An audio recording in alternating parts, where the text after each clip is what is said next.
koska Pohjalaisessa nyt kävi ilmi niin, että pääsee nyt sitten kello 11 tutustumaan tähän Hiltaan, jossa puhuu miehuilla. Hilta mä sanon, että Kallen varustetuin Hilta.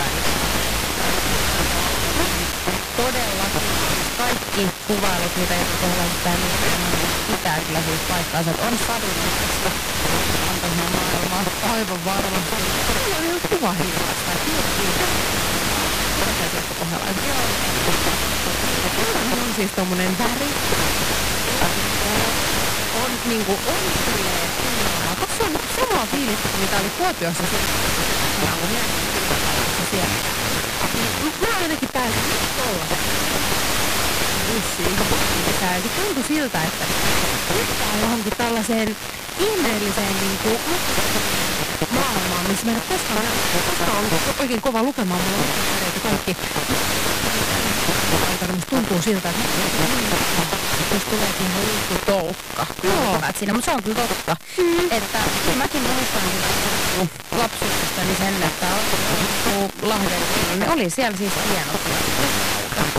Mutta itse asiassa tähän liittyen, niin nyt kun me ollaan katsottu tätä uutta Hiljaa, joka nyt on lauantaina, siihen pääsee tutustumaan, niin tuli mieleen siis ihan tämmöinen tammikuun loppupuolelta Ylen uutinen siitä, kun reistailevat auto on korvattu nyt aikaisesti sitten uudella perukkeella.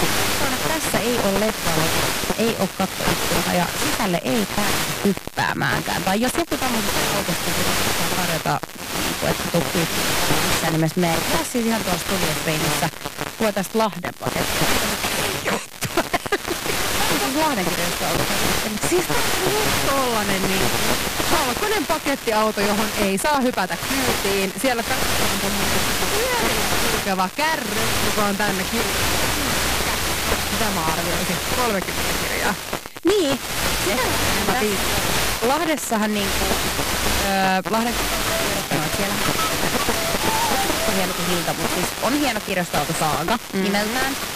Ja pidempi on ollut ja Saaga on nyt mennyt sitten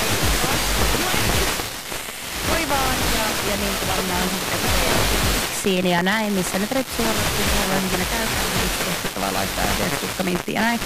Ja sitten nyt sitten korvaa on saapunut. Sille nimeen siis tosiaan ei ole pakettia. Nimi on. Mä nimi nyt on. Pakettiauto. Siis ei ole nimeä.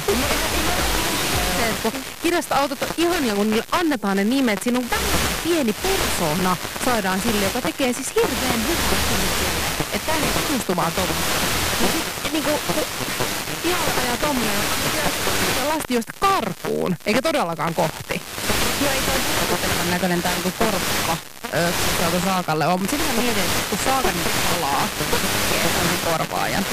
Ja onko se silleen, että siis tohon sä päädyit? Onneksi mä sain. Onneksi. Kiitos. Hyvä nääkä. Tervetuloa vaan.